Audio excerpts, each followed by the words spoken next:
মানে আমাদের বাহু। আমাদের শরীরের এটা এমন একটা অংশ যেটাতে লোকেদের ভাবনা একটু কম যায়, কিন্তু তবুও এটার ইম্পর্টেন্স অনেক। যদি ফোরআর্মস মাসল তোমার মজবুত হয় তবে তুমি ভারী থেকে অনেক ভারী জিনিস তুলতে পারবে, কিন্তু অনেক মানুষ তারা তাদের দুর্বল বাহুর দিকে একদম দেখেই না। আর যদি ওটা নিয়ে চিন্তা করেও তবে মার্কেট থেকে না জেনে শুনে যে কোনো প্রোডাক্টকে কিনে নেয়, আর যার কোনো গ্যারান্টিও নেই যে এটা তোমার শরীরের জন্য কতটা ভালো কাজ করবে বা কোনো সাইড এফেক্ট আছে কিনা। রোগা পাতলা বাহু আমাদের দুর্বলতাকেই শুধু শো করে না, বরং এর জন্য আমাদের ফ্রেন্ড সার্কেলে আমাদের নিয়ে মজা করাও হয়ে থাকে। আর আজকের দিনে যেখানে দিনের পর দিন ক্রাইম বাড়ছে, প্রত্যেক দিন কোথাও না কোথাও অ্যাক্সিডেন্ট হচ্ছে, তো এই সময় তোমার হাত মজবুত হওয়া খুবই জরুরি।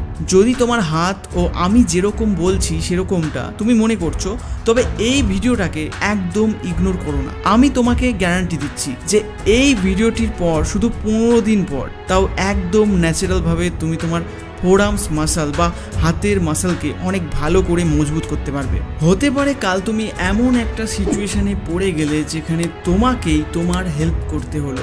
যার হাত মজবুত হবে সে যে কোনো সমস্যার মোকাবিলা করতে ভয় পাবে না, একদম ফুল কনফিডেন্সে করতে পারবে। এই ভিডিওতে আমরা দুটো বিষয়ে ফোকাস করব। সবার প্রথমে আমি তোমাকে এমন কিছু এক্সারসাইজের বিষয়ে বলবো যেটা তুমি যে কোনো জায়গায় করতে পারবে, আর তারপর আমি তোমাকে এমন কিছু খাবারের বিষয়ে বলবো যেটাতে তোমার হাতের মাংসপেশি খুব তাড়াতাড়ি বাড়তে থাকবে। কিন্তু সবচেয়ে ইম্পর্টেন্ট জিনিস এটা যে অনেক লোকে এটাকে রুটিন বানাতে পারে না, কিন্তু ডোন্ট ওয়ারি, যদি তুমি এই ভিডিওটাকে একদম শেষ অবধি দেখো আর শেষ অবধি বলা সব জিনিসকে ভালো করে বোঝো, তবে ভিডিওতে বলা প্রত্যেকটা জিনিসকে আরামসে করতে পারবে। তোমাকে প্রথমে ফোকাস করতে হবে হাতের ওয়ার্কআউটের দিকে। তুমি যত বেশি রিস্ট এক্সারসাইজ করবে তত বেশি তোমার বাহু মজবুত হতে থাকবে। আর যদি একবার তোমার এক্সারসাইজের অভ্যাস হয়ে যায় তবে হতে পারে কিছু মাসের মধ্যে অনেক স্ট্রং হয়ে যাবে তোমার হাত। আর হতে পারে তোমার যে বন্ধুরা কিছুদিন আগে তোমার হাত নিয়ে মজা করছিল তারাই তোমার প্রশংসা করতে করতে না হাঁপিয়ে যায়। সবার প্রথম খুব সহজ এক্সারসাইজ হলো রিস্ট সার্কেল। এটা দেখতে সহজ মনে হচ্ছে, কিন্তু এটাকে আন্ডারএস্টিমেট একদম করবে না। যদি তুমি রোজ এক্সারসাইজ করো তবে শুধু কিছু মাসের মধ্যেই রেজাল্ট দেখতে পারবে। তো সবার প্রথম সোজা পজিশনে দাঁড়াতে হবে আর তোমার দুটো হাতকে সামনে নিয়ে যেতে হবে। তোমার কাঁধ আর কনুই একদম সোজা লাইনে থাকবে, আর তারপর তুমি তোমার হাত দুটোকে মুঠো করে ধীরে ধীরে এইভাবে ঘোরাতে থাকো। যদি তুমি রেগুলার ওয়ার্কআউট করতে পারো না তবে দয়া করে এই এক্সারসাইজটা রেগুলার আর ধীরে ধীরে করবে। নিজের হাতের উপর বেশি প্রেসার দেবে না আর মুঠোকে খুব শক্ত করে ঘোরাবেও না। একটা কথা মাথায় রাখবে, সবুরের ফল মিষ্টি হয়ে থাকে। সবার প্রথমে হাতের মুঠোকে ভেতরের দিকে ঘোরাবে আর তারপর বাইরের দিকে। এইভাবে তোমাকে 10 থেকে 15 রেপিটেশন লাগাতে হবে 3টে সেট করে, আর এতে করে তোমার হাতের মাসল কিছুটা স্ট্রেচ হয়ে যাবে, আর তারপর তোমার পরের এক্সারসাইজগুলো করতে কোনো অসুবিধা হবে না। রিস্ট সার্কেল পুরো করবার পর হাত দিয়ে শুধু হালকা একটু ওয়েট লিফটিং করতে হবে, যেটা কিনা খুবই সহজ আর এতে মজাও পাবে তুমি। তো তার জন্য তোমাকে প্রথমে একটা টেবিল খুঁজতে হবে, আর ওয়েট লিফটিং এর জন্য ডাম্বেলের প্রয়োজন হবে। আর যদি টেবিল না পাও তবে তুমি এমন কিছু জিনিস ব্যবহার করতে পারো যেটার উপর হাত রেখে তুমি এক্সারসাইজটা করতে পারো। এবার তোমার দুটো হাতকে এভাবে সেট করো আর ধীরে ধীরে হাতের পাঞ্জাটাকে নিচের দিকে আর ওপরের দিকে নিয়ে যাও। যদি তোমার মনে হয় ডাম্বেলের ওয়েট অনেক বেশি তবে বেশি প্রেসার দিয়ে করবে না, ছোট ডাম্বেলের সাথে ট্রাই করো। বাহুকে নিচে থেকে ওপরের দিকে আর ওপর থেকে নিচের দিকে ওঠা আর নামানোর সময় তোমার মনে অবশ্যই রাখতে হবে যে পুরো মনটা তোমার হাতের কবজি আর বাহুর দিকে যেন অবশ্যই থাকে, আর এটা মাথায় রাখবে হাতের অন্য কোনো অংশ যেন না নড়ে। ঠিক এভাবে দুটো হাতকে ওপরে আর নিচে 15টা করে 3টে সেট করতে হবে। সবচেয়ে ইম্পর্টেন্ট বিষয়, যারা রেগুলার ওয়ার্কআউট করে না তারা শুরুতে ভারী ডাম্বেলের ব্যবহার করবে না, নয়তো মাসলে টান ধরতে পারে। দেখো, জীবনে কখনো হাল ছেড়ে বসে পড়তে নেই, কারণ যার পা নেই সেও কিন্তু হিমালয়ের যাত্রা করে ফেলেছে, আর যার হাত নেই সে তার নিজের ভাগ্য নিজে লিখেছে।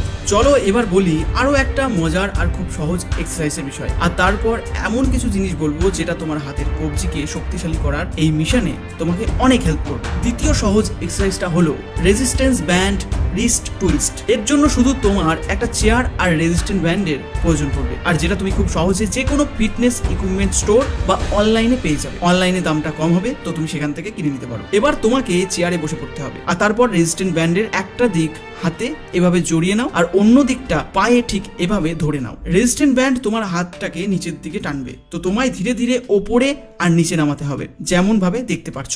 এর ফলে তোমার হাতের কবজি স্ট্রেচ হবে অ্যান্ড স্ট্রেংথ বাড়বে হাতের। এটাতে তোমার কিছু জিনিসের বিষয়ে খেয়াল রাখতে হবে। এই এক্সারসাইজে তোমার হাতের কবজিতে তোমায় জোর দিতে হবে, তবে মাথায় অবশ্যই রাখবে এটা তোমাকে ধীরে ধীরে পারফর্ম করতে হবে। বেশি জিম মোটিভেশনের চক্করে পড়ে এটা কখনোই করবে না যে মনে হলো দেখি কতটা উপরে তুলতে পারি, কারণ এরকম করলে তোমার রিস্ট হ্যামারেজের চান্স থাকবে।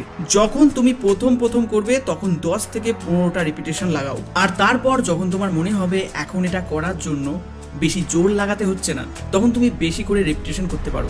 ইভেন তারপর আরো স্ট্রং রেজিস্ট্যান্ট ব্যান্ড ব্যবহার করতে পারো। আমরা হাত কিভাবে মজবুত করব তার কথা তো আমি তোমায় বলে দিলাম, কিন্তু এর সাথে হাতে ধরার বিষয়েও তোমাকে মাথা ঘামাতে হবে। কবজির মজবুত হওয়া যতটা জরুরি, হাতের গ্রিপ স্ট্রং হওয়া ততটাই জরুরি। এই এক্সারসাইজটার জন্য তোমার প্রয়োজন পড়বে একটা হ্যান্ড গ্রিপ স্ট্রেংথনারের। তো এই টুলটাকে হাতে ধরে নাও আর হালকা করে হাতের ভেতরের দিকে পুশ করো। এই এক্সারসাইজ তোমাকে হালকাভাবেই করতে হবে, প্রথম দিনই পুরো জোর দেবে না। এই জিনিসের ওপর আস্তে আস্তে অভ্যাস হলে দেন তুমি প্রেসার বাড়াবে। এই ইকুইপমেন্টকে হাতে নাও আর ধীরে ধীরে চাপ দাও, আর 2 থেকে 3 সেকেন্ড অবধি ওটাকে প্রেস করে ধরে রাখো, আবার ছাড়ো, আবার ধরো, আর এভাবে ডান হাত বা হাত 2 হাতেই করবে। আর এটা কখনো মনে করবে না যে এক রাতের মধ্যে আমের বীজ থেকে আমের গাছ বেরিয়ে যাবে। এই জন্য অবশ্যই ওয়ার্কআউটকে সময় দাও। আর তার সাথে যে যে ইকুইপমেন্টগুলোর ব্যবহার তুমি ভিডিওতে দেখলে সেগুলোর লিংক আমি ডেসক্রিপশন বক্সে দিয়ে রেখেছি, সেখান থেকে তুমি চাইলে কিনে নিতে পারবে। আরও একটা ইকুইপমেন্ট দেখাচ্ছি। এই ইকুইপমেন্টের সাহায্যে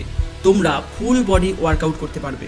কিভাবে সেটা এই ভিডিওতে ডিসকাস করছি না, এটার কোনো আলাদা ডেডিকেটেড ভিডিও দেখতে চাও কিনা, যদি ইন্টারেস্ট আছো তবে অবশ্যই কমেন্ট করো। 50 জনের কমেন্ট দেখতে চাই এটা নিয়ে। 50 জন যদি এটা নিয়ে কমেন্ট করো তবে আমি ভিডিও অবশ্যই আনবো। এতক্ষণ আমরা যে যে এক্সারসাইজের বিষয় বললাম সেগুলোকে ধীরে ধীরে প্রতিদিন করতে হবে। যখন তুমি এটাকে রুটিন কাজ হিসেবে করবে তখন এই সব এক্সারসাইজ তোমার খেলা মনে হবে। যেমন তোমায় ফোরাম এক্সারসাইজে রিস্ট সার্কেল করতে হবে, আর তারপর ওয়েট লিফটিং করতে হবে, আর তারপর রেজিস্ট্যান্ট ব্যান্ড রিস্ট ফ্লেক্স করতে হবে, দেন হ্যান্ড গ্রিপ স্ট্রেংথের এক্সারসাইজ তোমাকে করতে হবে। কিন্তু তুমি মনে রাখবে এই সব এক্সারসাইজের প্রথমে মাসল রিল্যাক্স করবার জন্য কিছু সহজ এক্সারসাইজ করার প্রয়োজন রয়েছে, যাতে এক্সারসাইজ করার সময় মাসলে কোনো টান না ধরে। এই জন্য সবার প্রথমে স্ট্রেচিং করতে হবে। সোজা হয়ে দাঁড়িয়ে নমস্কার পজিশনে ধীরে ধীরে হাত দুটোকে নিচের দিকে পুশ করো, আর একদম পায়ের আঙুল অবধি নিয়ে যাও। যদি তুমি প্রথম করছো আর তোমার কোমরে টান ধরছে তবে বেশি জোর একদম দেবে না, ধীরে ধীরে নিচে নিয়ে যাও যতটা তুমি করতে পারো।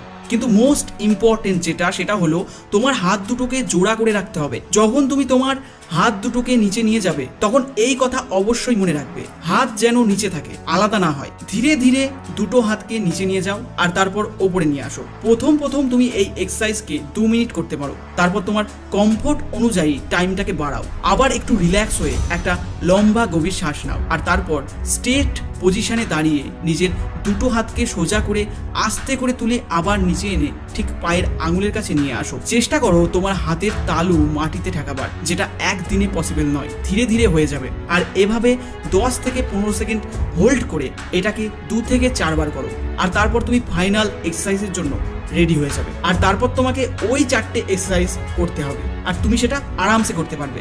দেখো, এক্সারসাইজের বিষয়ে আমরা বুঝে গেছি, কিন্তু যখন বডি বিল্ডিং এর কথা আসে তখন শুধু পরিশ্রমের দিকেই আমরা মাথা দিই, কিন্তু সঠিক এক্সারসাইজের সাথে সঠিক খাবার খাওয়াটাও প্রয়োজন রয়েছে। দুর্বল কবজি মানে দুর্বল হাড়, এই জন্য তোমার ক্যালসিয়াম রিচ ফুডে বেশি ফোকাস করতে হবে। দুধে ক্যালসিয়ামের অনেক ভালো একটা সোর্স রয়েছে। চেষ্টা করো তোমার ডায়েটে দুধ যেন অবশ্যই থাকে। যদি তোমার দুধ পান করা পছন্দ নয় তবে দুধ দিয়ে তৈরি হওয়া জিনিসও খেতে পারো, কিন্তু যদি তোমার দুধে অ্যালার্জি রয়েছে তবে তুমি অন্য জিনিসও খেতে পারো যেটাতে তোমার বডি ক্যালসিয়াম পাবে, যেমন পালং শাক আর অন্য সবুজ শাকসবজি। ক্যালসিয়ামের পর প্রোটিনের দিকেও ফোকাস করতে হবে, কারণ প্রোটিন শরীরে মাংসপেশি বাড়াতে সাহায্য করে। প্রোটিনের জন্য তুমি দুধ, দই, পনির, ডিম, সোয়াবিন আর ডাল খেতে পারো। আর যদি তুমি আমিষ খাও তবে মটন একটা ভালো ফুড হতে পারে তোমার জন্য। আর দেখো, এই ভিডিওতে আমি ডায়েট থেকে শুরু করে এক্সারসাইজের সব কিছু ডিসকাস করেছি, অ্যান্ড আমি শিওর এই ভিডিওটা তোমার অনেকটা হেল্প করবে। আর যদি কোনো ডাউট থাকে তবে এই ভিডিওটাকে আবার দেখো, যাতে সব জিনিস তুমি ভালো করে বুঝতে পারো। আর এরকম ফিটনেস টিপস যদি আরো দেখতে চাও তবে কমেন্টে লেখো ফিটনেস টিপস। যত বেশি কমেন্ট দেখবো তত বেশি ভিডিও আনবো। তো বন্ধু, যদি কোনো কোশ্চেন থাকে তবে কমেন্ট অবশ্যই করো, আমি রিপ্লাই করার চেষ্টা করবো। আর ভিডিও